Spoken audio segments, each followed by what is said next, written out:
본문을 안 잡았죠? 성경은 고린도전서 1장입니다. 고린도전서 1장 18절 그렇다고 말씀드리겠습니다. 죄송합니다. 고린도전서 1장 18절 부터 21절까지 제가 이제 여러분한테 보도록 제가 먼저 18절 있습니다. 십자가의 보가 멸망하는 자들에게는 미련한 것이요 구원을 받는 우리에게는 하나님의 능력이라. 지혜 있는 자들의 지혜를 위하여 총명한 자들의 총명을 위하여 하였으니. 지혜 있는 자가 어디 있느냐? 선비가 어디 있느냐? 이 세대의 변론가가 어디 있느냐? 하나님께서 이 세상의 지혜를 미련하게 하신 것이 아니냐? 하나님의 지혜에 있어서는 이 세상이 가진 지혜로 하나님을 알지 못하고 하나님께서 정의를 미련한 것으로 미련한 자들을 구원하시기를 기뻐하셨노라. 아멘. 오늘의 본문은요, 십자가에 대한 말씀이에요. 십자가 그러면 우리 각이나 떠오르는 어떤 이미지도 있고 생각도 있으시고 그러실 거예요. 근데 지금 사도 바울 선생님이 이 십자가 이야기를 왜 하느냐가 하는 거죠. 너무나도 중요한 것은 뭐냐면 지금 고린도 교회가 큰 싸움에 분쟁 속에 들어가 있기 때문에 이 십자가 문제를 얘기하고 있는 거거든요. 그러니까 이 십자가의 이야기를 하는 것은 뭐 너희 구원 받았니? 안 받았니? 이런 얘기를 지금 하고 싶은 것이 아니고 교회의 큰 문제, 지금 교회가 싸우고 있는 그 교회의 싸움의 문제를 해결하기 위해서 이 십자가의 문제를 지금 꺼내고 있다고 하는 거예요. 지금 교회가 싸운다라고 하는 거 계속해서 말씀드리지만 쉬운 문제가 아니에요. 그거는 뭐 양쪽 다 하나님의 이름을 가지고 싸우기 때문에 양보할 수도 없는 문제가 해결되지 않는 거죠. 그런데 이 교회의 문제를 해결하기 위해서 사도 바울이 지난주에도 살펴봤지만 어떻게 접근을 하냐면 누가 옳다, 그러다 이렇게 판단하지 않는 거죠. 모든 성도들을 다 믿어서 신앙의 가장 근간이 되고 우리들이 신앙의 기초가 되고 있는 것들을 가지고서 이 문제를 해결하겠다라고 하면서 지난주에는 세례라고 하는 문제를 끄집어냈었어요. 그러면 세례는 무엇이었죠? 세례는 누구한테 받았느냐라고 하는 것이 중요한 것이 아니라 누구의 이름으로 받았느냐. 그래서 우리들도 고백했잖아요. 세례 다 하나님의 이름으로 받으셨죠? 성부와 성자와 성령의 이름으로 받으시면 믿으시죠? 자, 그러면 그렇게 하나님의 이름으로 우리가 세례를 받았다면 그 하나님의 이름으로 받았다는 의미는 예수님 안으로 우리가 들어왔다라고 하는 표준이 되어 있는 거예요. 그래서 하나님 안에, 예수님 안에 들어와 있는 우리는 결코 불평하면 된다, 안 된다? 안 된다라고 하면서 지난주에 가장 기본적인 세례의 문제를 가지고 이 교회의 구별의 문제를 가지고서 해결하기 위해서 접근했던 것을 기억해요. 오늘도 동일해요.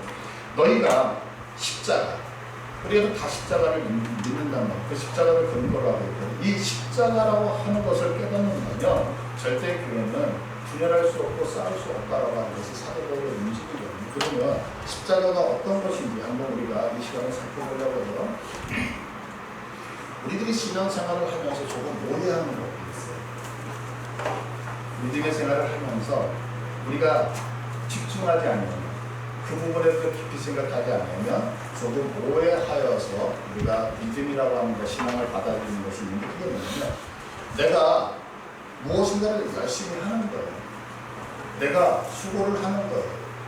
내가 노력을 해요. 그래서 신앙생활을 통해서 어떤 과정을 거쳐서 결과에 도달하게 되어 있거든요. 그런데 우리가 그렇게 열심히 하는, 내가 수고하고 땀 흘리는 그 과정을 우리가 신앙이라고, 믿음이라고 생각하는 경우가 없지 않아 있더라는 거죠. 근데 여러분, 절대로 신앙이라고 하는 것은 과정이 아니에요. 신앙은 결과예요.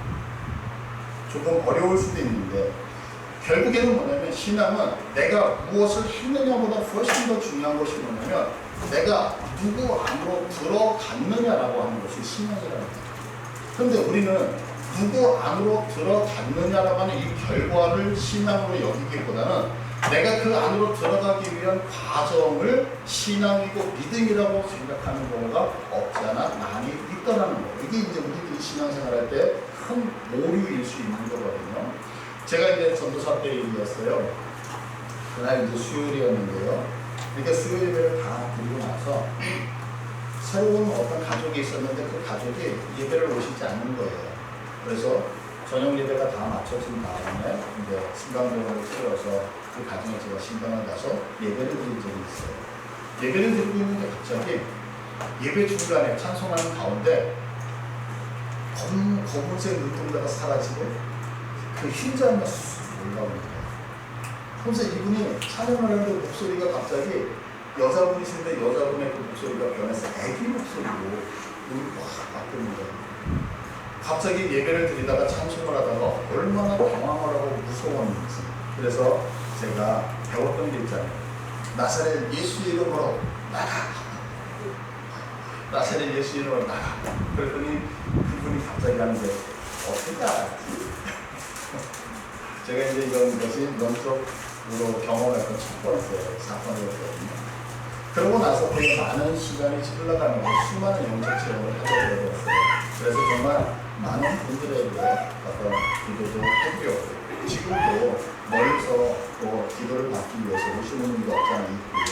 자, 그러면 보세요. 그렇게 예수 이름으로 나가라고 해서 귀신이 나갔어요. 또 어떤 분은 예수님 이름으로 어떤 병을 치료할 때 그분의 병이 낫기도 했어요. 그러면 이렇게 귀신이 나가고 병이 치유되어지는 것, 이것이 신앙일까요? 아니라는 거죠. 신앙이란 그렇게 귀신이 나가서 그분이 주님하고 들어오는 것이 신앙이에요. 예수의 이름으로 병을 고친 것이 신앙이 아니라 그분이 병이 치유되어져서 예수님 안으로 들어오는 것을 신앙이라고 얘기를 하고 있는 거죠. 결국에 예수님 안으로 안내하지 못한다면 그것이 아무리 큰 능력으로 나타나서 수많은 귀신을 쫓아내고 수많은 병자가 일어날지라도 그분이 주님 안으로 들어오지 않는다면 그것은 신앙이라고 얘기할 수 없다는 거예요. 제가 어떤 은사를 무시하려고 하는 것이 아니거든요. 분명 능력이라고 하는 것은 우리들의 강팍한 신령을 깨기에 상당히 유용한 있어요. 그러나 그 능력이 우리를 예수님 안으로 끌고 들어오지 못한다면 그 능력이 아무리 강할지라도 그 능력이 병을 고치고 죽은 자를 살려낼지라도 예수님 안으로 우리를 끌고 들어가지 않는다면 그것은 결국 신앙이라고 얘기를 못하는 거죠. 그래서 우리들이 보통 좀 교단마다 차이가 있지만 우리가 어떤 은사적인 부분이 없어서가 아니라 그것보다는 더 강조하는 게 뭐냐면 말씀이죠. 왜 그래요? 말씀이라고 하는 것이 예수님 안으로 데리고 들어오는데 훨씬 더 유용하기 때문에 그런 거예요.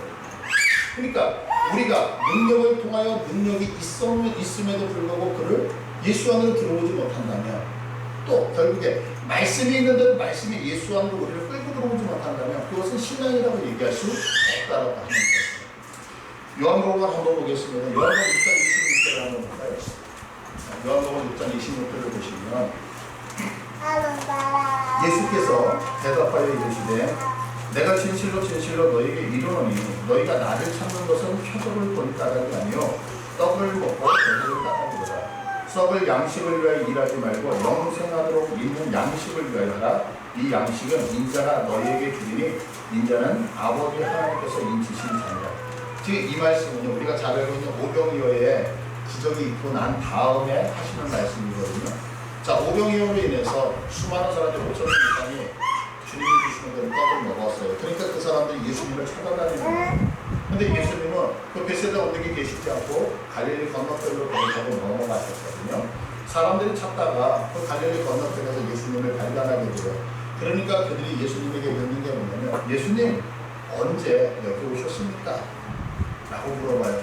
그때 예수님께서 하시는 말씀이 지금 읽었던 본문이거든요. 근데 여기서 주목해야 될 것이 있어요. 26절에 보면 예수께서 대답하여 이르시되 내가 진실로 진실로 정말로 정말로 너희에게 이르노니 너희가 나를 찾는 것은 표적을 본 까닭이 아니오. 이 표적이라고 하는 단어가 뭐죠? 표적이라고 하는 얘기는 뭐냐면 무엇인가 숨겨져 있어요. 그런데 이 숨겨져 있는 것을 찾아내게 하기 위해서 어떤 사건을 통하여 이것을 지적해 주는 거거든요. 그러니까 물이 변하여 포도주가 되어졌다라고 하는 것이 중요한 것이 아니고 오병이어에 물고기 2마리 그리고 또 5개를 가지고서 5,000명이 먹었다는 그 기적의 사건이 중요한 것이 아니고 그 사건을 통하여 무엇인가를 가르치고 싶은 것이 있어요. 그러면 지금 예수님께서 이 오병이어의 사건을 통해서 우리들에게 말씀하고 싶으셨던 것이 뭘까요? 그건 한 가지였거든요.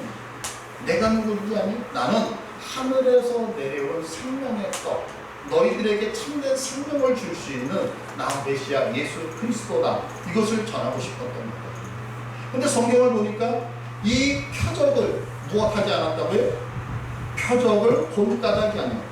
표적을 통한 이 오병이어의 기적을 통한 예수 그리스도를 발견한 것이 아니고 이 표적이라고 하는 기적이라고 하는 사건을 통하여 내가 배가 불렀다라고 하는 이 사실 때문에 예수님을 찾았다는 거예요. 그래서 27절에 책망하시는 말씀이 뭐냐면 너희들아 썩을 양식을 위하여 일하지 말고 영생하도록 있는 양식을 위하여 일하라라고 말씀을 하고 있는 거예요. 우리들의 신앙도 지금 마찬가지라는 거예요. 신앙생활에 있어서 신앙생활할 때 그 본질이 있단 말이에요. 우리가 신앙을 할 때 궁극적으로 반드시 이것은 진리이기 때문에 목숨과 바꿔야 되는 진리가 있다는 거예요. 이게 본질이거든요. 근데 이 본질을 찾기 위하여 걸어가야 되는 과정이 있거든요. 근데 우리는 이 본질이라고 하는 이 본질을 찾는 것이 아니라 이 본질을 찾기 위해서 걸어가는 이 과정을 신앙이라고 믿음이라고 생각하는 경우가 너무 많이 있다고 하는 거예요. 그래서 결국에는 본질을 발견하지 못하고 과정 안에 머물면서 허덕이는 경우가 우리들에게 너무너무 많다라고 하는 거예요. 그래서 우리가 생각해야 되는 것은 신앙은 본질이 신앙이지 이 본질을 찾아가는 과정을 신앙이라 믿음이라고 얘기를 하지 않는단 말이에요. 예를 들어서 이렇게 설명을 해드릴게요. 여러분 어떻게 한 주간 믿음 안에서 사셨습니까? 예. 그러면 이제 제가 어떻게 사셨습니까? 라고 질문을 당연히 하겠죠. 어떻게 한 주간 사셨습니까? 그러면 이제 대답해보세요. 이제 뭐 이렇게 제가 부담은 갖지 마세요. 저는 묻고 답은 제가 다 하니까요. 왜요? 어떻게 믿음으로 사셨습니까? 라고 질문할 때 우리 이때 얘기하셨죠. 저는요 성경 읽고요. 그리고 시간을 정해놓고 하나님 앞에 기도하면서 살았습니다. 라고 얘기하셨어요.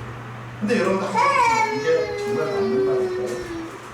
맞을 수도 있어요. 그러나 또 틀릴 수도 있는 거예요. 왜냐하면 성경을 읽는 거 너무 중요해요. 하나님 앞에 기도하는 거 너무 중요해요. 근데 성경을 읽는 이유가 뭐죠? 우리가 하나님 앞에 시간을 정해놓고 기도하는 이유가 도대체 뭐냐는 거예요. 그거는 내가 오늘 세상을 살아가면서 예수님 안에서 살아가기 위해서 내가 성경을 보는 거예요.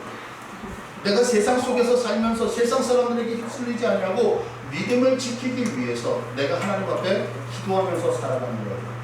자, 이 질문하고 똑같은 질문이 뭐냐면 여러분들 오늘 열심히 사셨습니까? 라고 물었더니 예, 열심히 살았어요. 그럼 어떻게 살았습니까? 라고 얘기하니까 예, 저는 아침에 일어나서 아침밥 먹었어요. 그리고요 점심때가 돼서 또 점심이 돼서 또 점심도 먹었어요. 아, 저녁때가 됐더니 또 밥이 또 나왔어요. 저녁도 먹었어요. 그런데 시간이 너무 길어요. 그래서 나는 야식도 먹었어요. 하루에 몇 끼를 먹었어요? 4끼를 먹었어요. 그러면 와, 하루를 참 빽빽하게 사셨네요 라고 얘기를 한다는 거예요. 밥을 먹는 이유는 뭐냐면 그 밥을 먹는 그 에너지를 가지고 있어요. 공부를 하던 아니면 내가 청소를 하던 아니면 빨래를 하던 아니면 그 에너지를 가지고 내가 직장에 나가서 어떤 직장에서 어떤 일을 하던 아니면 내가 어떤 사업을 하던 누군가를 만나서 어떤 일을 진척시키기 위해서 그 일을 감당하기 위해서 밥을 먹는 것이지 밥을 먹은 것을 가지고 우리는 잘 살았다고 얘기하지 않는다는 거예요. 내가 오늘 성경 말씀을 읽는 것은 내가 오늘 하나님 앞에서 기도를 하는 것은 성경 그 읽는 것이 목표가 아니라 기도하는 것이 목표가 아니라 그 성경 하나님의 말씀을 읽음을 통하여 내가 세상에서 살아갈 때에 성경을 근거로 하여 살아가기 위하여서 성경을 읽는 거예요. 내가 기도하는 것은 기도가 신앙이 아니라 내가 하나님과 교제함을 통하여 세상에서 세상의 사람들이 자기 자신을 믿고 다른 것들을 믿는데 나는 주님을 의지하여 이 세상을 살겠습니다라고 하는 신앙 고백 안에서 그래서 그 신앙 안에 내가 예수를 믿는 사람으로서 빛과 소금으로 살아가기 위해서 성경과 말씀을 성경을 읽고 기도를 하는 것이지 그 말씀을 읽는 자체를, 기도하는 그 자체를 신앙생활이라고 얘기를 하지 않는다고. 왜? 이거는 우리들의 영적 에너지이기 때문입니다. 그러니까 신앙의 본질이라고 하는 것은 무엇인가를 이루어내는 그 과정, 성경을 읽었다는 과정, 기도를 했다는 그 과정이 신앙생활이 아니라 그 성경을 읽음을 통하여 예수 안으로 들어가는 것, 이것이 신앙입니다. 기도라는 과정을 통하여 하나님 안에서 생활하는 것, 이것이 신앙이라고 해요. 그런데 우리는 신앙생활을 할 때에 그렇게 생각하는 것이 아니고 이 과정을 신앙의 전부라고 생각하면서 믿음의 생활할 때가 너무너무 많다라고 하는 거죠. 그런데 예수님 안으로 들어가기 위해서 무엇이 필요하죠? 이 결과라고 하는 것이 신앙인데 이리로 들어가기 위해서 필요한 거, 이것이 뭐냐라고 했을 때 사도바울은 바로 그것은 십자가라고 얘기를 하고 있다라고 하는 거예요. 그러면 이제 십자가가 뭐냐라고 하는 거예요. 십자가는 두 가지 의미를 갖고 있거든요. 하나는 뭐냐면 나는 아무것도 할 수 없습니다라고 하는 신앙 고백이 십자가. 그래서 로마서 3장을 한번 보겠습니다. 3장 9절을 보시면 그러면 어떠하냐, 우리는 나는 결코 아니라 유대인이나 헬라인이나 다 죄 아래에 있다고 우리가 이미 선언했다.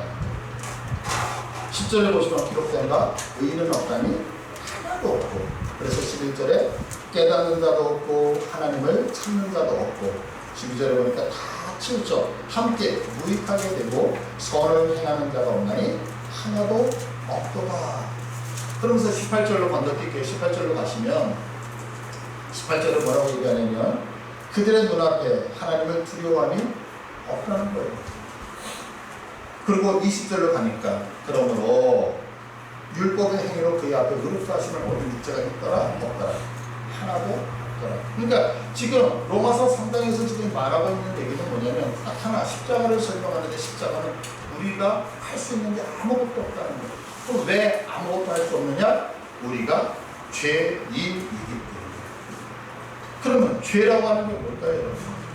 뭐 여러 가지로 적용할 수 있어요. 그러나 지금 읽었던 요 로마서 3장에서 죄는 11절이거든요. 죄는 다른 게 아니에요. 죄는 깨달을 수 없는 게 죄예요. 진리가 있는데 그 진리를 내 것으로 만들어낼 수 없는 것, 이것은 죄라는 거예요. 진리는 뭐가 죄냐면 하나님이 계신데도 하나님을 찾아 나갈 수 없는 것이 죄라고 하는 거예요. 그러니까 너 죄인이야. 내가 무슨 죄를 졌는데, 하나님에 대해서 깨닫지 못하고 하나님이 계심에도 하나님 앞에 나갈 수 없는 우리들의 존재를 향하여 성경은 죄인이다, 네가 죄를 지었기 때문이다라고 얘기를 하고 있다라고 하는 거예요. 이게 무슨 얘기예요?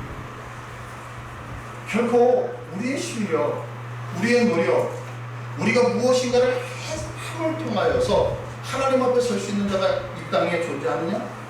아무도 없다라고 성경은 선포를 하고 있거든요.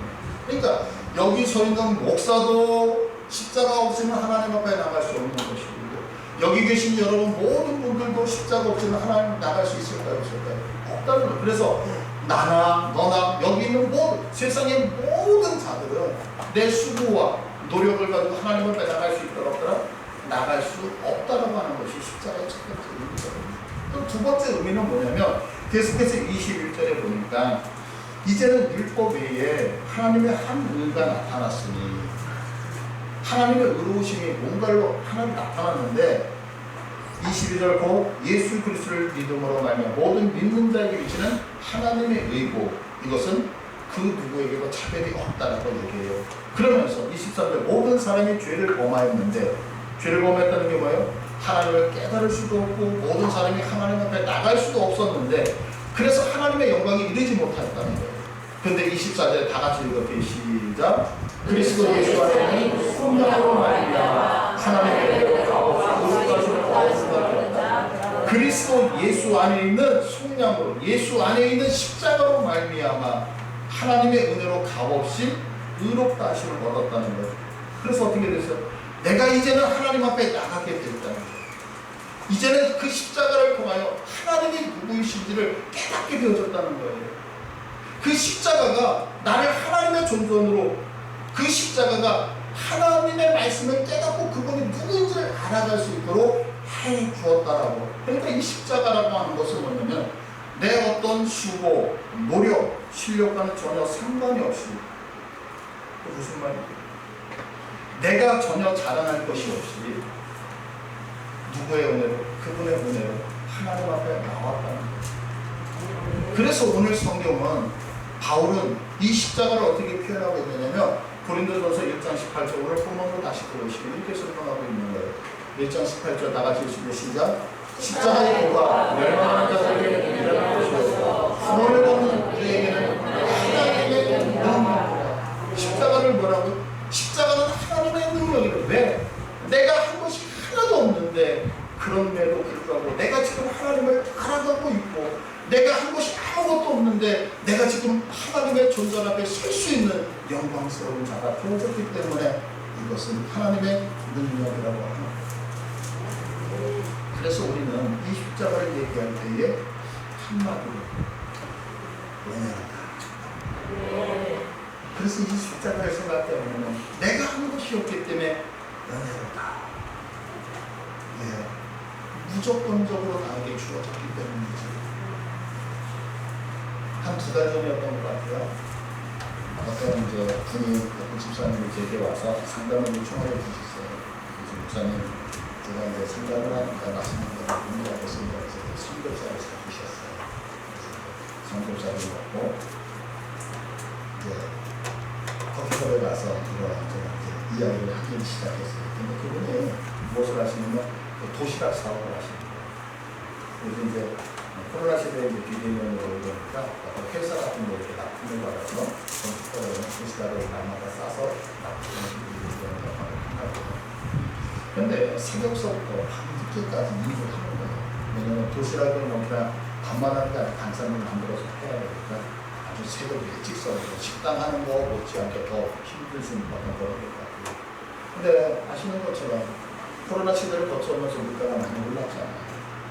그러다 보니까 이 도시락은 가격이 책정이 되어 있는데 거기서 이렇게 500원을 올리면 우리는 별거 아닌 것 같지만 또 사서 드시는 건 500원 엄청나게 이렇게 타격을 받는다는 거예요. 그러다 보니까 거래처가 끊어져요. 그래서 너무 이제 힘들다라고 얘기를 해요. 그래서 이분이 하나님 앞에 철야 기도를 하기로 작정을 하셨거든요. 그래서 거의 1년 가까이 그 새벽서부터 일을 늦게까지 하시고 몸을 끌고 가가지고 하나님 앞에 이제 기도를 하고 올려주시면서 주님 너무 힘드니까 내 사업을 좀 도와주시더라고요. 그렇게 하는데 사업이 좋아지면은 기도할 맛이 나잖아요. 근데 그러지 않은 거예요. 너무너무 힘든 거예요. 그래서 이분이 저한테 이제 상담을 요청한 것이 뭐냐면 자기 그 속사정을 담임 목사님께는 다 말씀드릴 수 없고 그래서 목사님은 내 속사정 다 들어도 욕하지 않을 거 아닙니까? 그러면서 얘기하면서 당신의 그 이야기를 쭉 하시는데 이 결론은 이렇게 이해돼요. 너무너무 힘들어서 신앙의 공부도 다 어려울 수 있습니다. 너무너무 힘들어서 아마 여러분도 공감하실 수 있습니다. 내가 주님을 향해서 그렇게 간구했는데 주님이 응답을 안 하시는 거예요. 그러니까 너무너무 힘들잖아요. 그러니까 그 힘듦을 어디다가 토로할 수는 없는 거예요. 근데 교회에서 목사님이 마실 때 목사님은 열심히 하더라도 신앙생활 잘하는 것처럼 근데 그의 고민은 썩어 문드러지니까 상담할 데가 없어서 이제 껴왔습니다.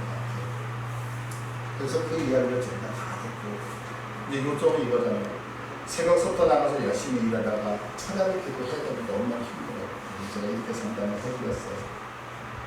집사님 기도하지 말고 집에 가서 일찍 주무세요. 라고 상담을 해드렸어요. 잘했죠? 근데 이분이 아니 목사님 기도해야죠. 어떻게 목사님이 집에 가서 잘하고 얘기를 해요. 그 얘기를 듣는데 제게 주님이 또 사인을 주십니다. 그래서 이렇게 상담했어요. 그러면 더 열심히 기도하세요. 그러니까 이분이 근데 목사님 힘들다니까요. 이때 주님의 마음을 또 바뀌셨어요. 그래서 제가 또 사인을 해요. 그러면 집사님 집에 가서 주무세요. 그러고 나서 제가 이렇게 상담했던 것을 이야기를 했어요. 제가 지금 왜 이분의 이야기를 드리는지 아세요? 우리가 조금 전에 말씀드렸던 것처럼 신앙을 가정이라고 생각하는 것들 만약에 이분이 지금 하나님 앞에 열심히 기도를 했어요. 그래서 당신의 소원이 다 이루어졌어요. 분명히 그 교회 안에 많은 분들이 같은 사업을 하고 어려워하는 분들이 분명히 있어요. 여기도 분명히 있을 것이고요. 자, 그럼 이분이 응답을 받았어요. 그러면 이분은 이렇게 말씀을 하겠죠. 누군가 얘기를 합니다. 집사님, 강사님, 장로님, 목사님, 기도 열심히 하세요. 힘들어요. 그러면 하나님께서 그 믿음을 보시고 해결해 주실 거예요. 그래서 그 이야기를 듣고 여러분이 열심히 기도를 하는 거예요. 1년을 기도했는데 내 삶은 전혀 좋아지지 않아요. 그래서 아니 집사님, 목사님 기도하라 해서 내가 정말 열심히 설교하면서 새벽에 하나님 앞에 시간을 작정해서 열심히 기도했는데 내 삶은 하나도 해결이 되지 않았어요 라고 얘기할 때요, 이거는 내 경험을 보면 분명히 간절히 기도하면 하나님이 들어주십니다. 더 열심히. 자, 이 말을 잘 생각을 하셔야 돼요. 이게 뭐냐면 나는 지금 믿음을 가지고 하나님 앞에 울부짖으며 기도했기 때문에 하나님이 응답해 주시는데 너는 하나님이 보시기에 부족함이 있기 때문에 하나님이 너의 기도를 아직 들어주시지 않는다 라는 말을 합니다. 이렇게 기도했는데 왜 내 삶이 내가 왜 응답을 받지 못합니까? 그건 말이야, 네가 더 하나님 앞에 간절하게 부르짖어야지. 이 얘기는 무슨 얘기냐면 내가 하나님 앞에 응답받은 것은 간절하게 기도했기 때문에 내가 하나님의 보좌를 흔들 만한 그 마음과 정성과 그런 것들을 가져서 주님 앞에 간구했기 때문에 주께서 내 기도를 응답하셨고, 아직 너의 기도는 믿음이 연약하고 너의 기도는 하나님 앞에 상달리기에 뭔가가 부족하기 때문에 응답되지 않는 거야. 그러니까 더 충성해야 되고 더 수고해야 더 노력을 해야 된다는 이야기와 동일하다.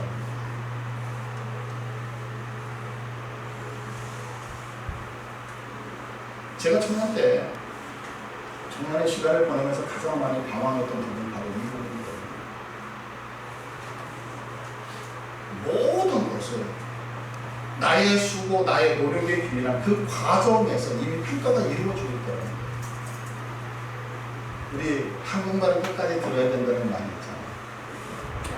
글쎄 있잖아. 그 집 아들이 서울대 붙었대. 우와, 되게 잘. 붙었대라는 얘기가 아직 말이 안 끊겼잖아요. 끝까지 들어야 될 거 아니에요. 붙었대. 그런데 그놈이 사기꾼이었다. 여기까지 들어야죠. 그 아들이 서울대에 붙었대. 여기 중간까지 갔는데 와! 그러면 어떻게 해요? 글쎄 그 집 둘째 아들이 이번에 크게 사고를 쳤대. 사고를 친 거야. 아직 안 끝났어요. 사고를 쳤대. 근데 그 둘째 아들이 이번에 목사가 됐다네? 그게 저잖아.